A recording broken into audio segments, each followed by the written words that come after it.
Hi, I'm Scott, and I started writing about tabletop role-playing games for rpgamer.com 9 years ago. Yeah, let's say 9 years ago. And at the time, this was in sort of this era where I was seeing RPG podcasters and RPG bloggers spend about 4 years getting really popular, really honing their craft, and then writing a game or writing a setting or even just getting poached by Wizards or Green Ronin or someone else. They'd graduate. And I always said, no, I was going to stay out of it. And I'm still going to stay out of it. I'm not going to try to sell a game anytime soon.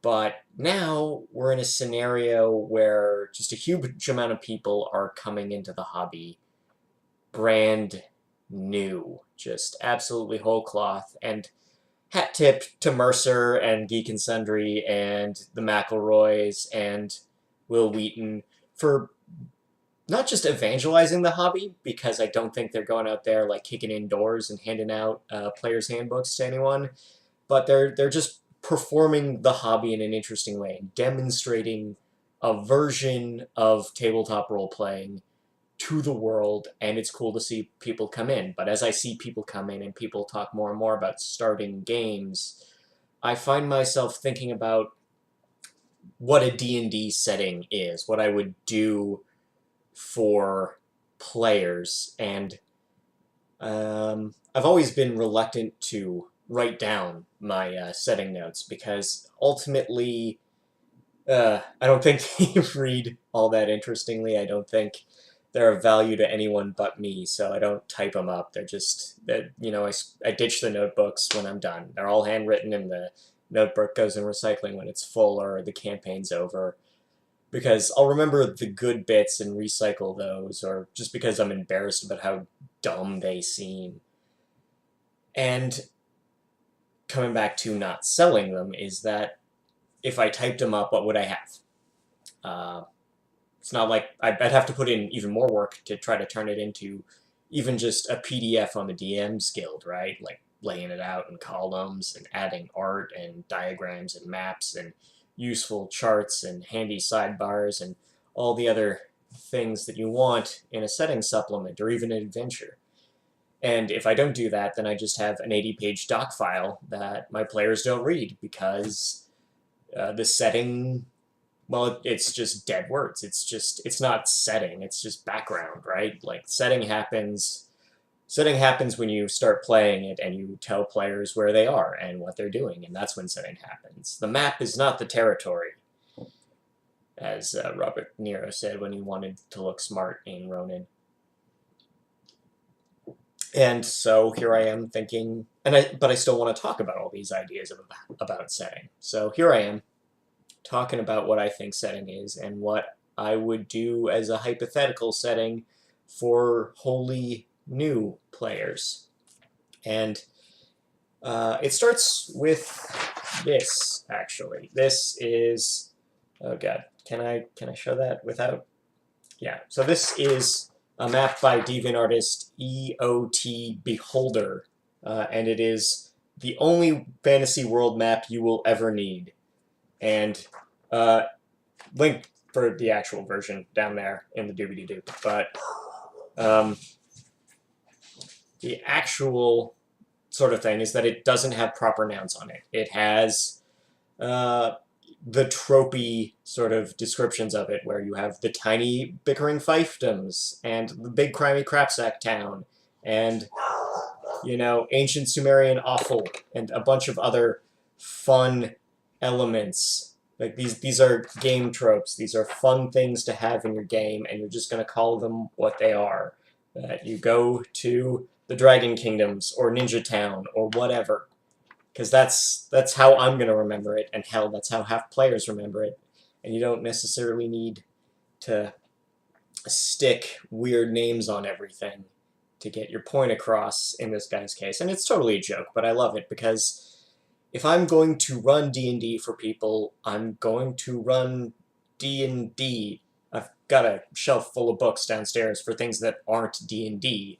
I'm going to own the tropes, and that's going to be the first rule going into me talking through what this hypothetical setting is.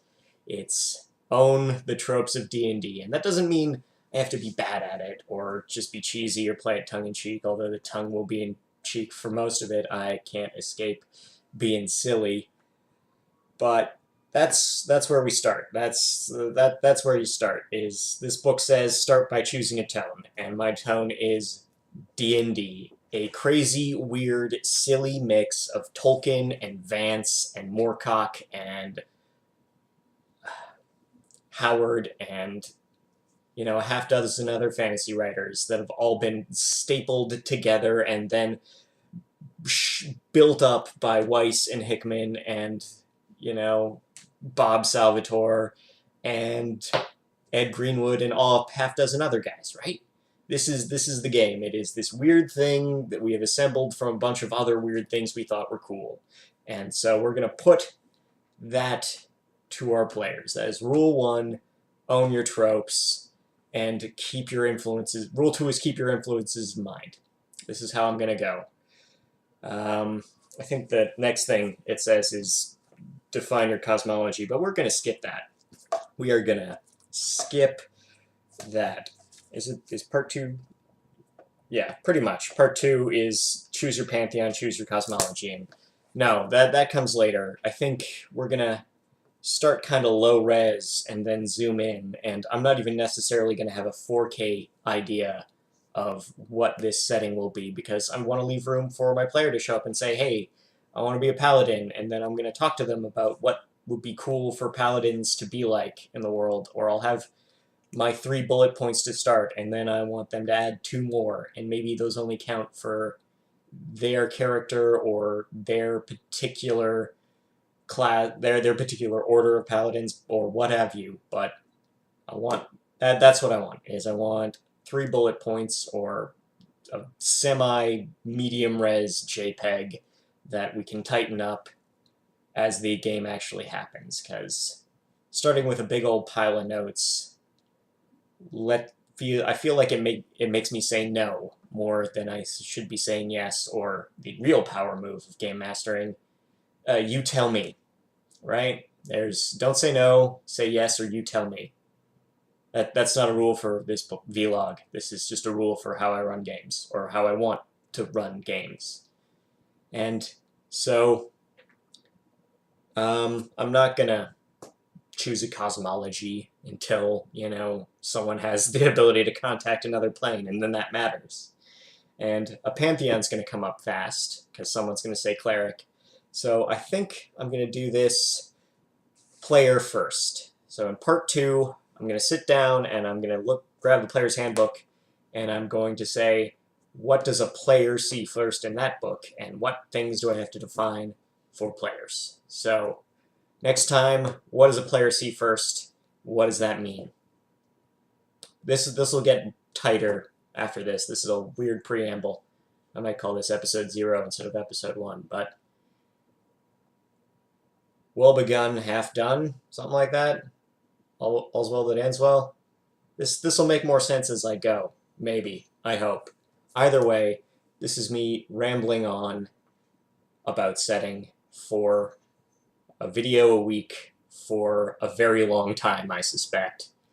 And that, I'm going to call it here. Because I should just shut up. So keep your eyes on this space. Like, comment, subscribe. Go forth in the name of that Trinity. Catch you next time.